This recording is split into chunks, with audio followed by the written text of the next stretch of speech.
इस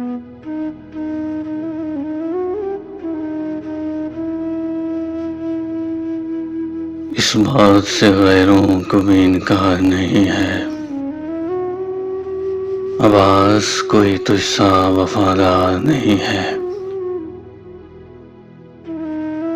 ये परचम शब्बीर के माथे पे लिखा है, दुनिया में कोई तुझसा अलमदार नहीं है।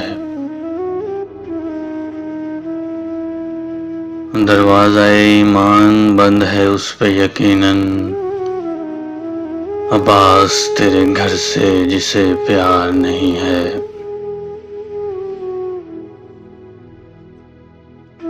फितरत में कभी उसकी वफा आ नहीं सकती,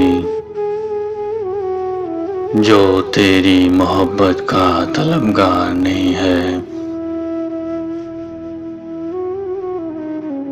फारूकी जिसे इश्क नहीं आले नबी से,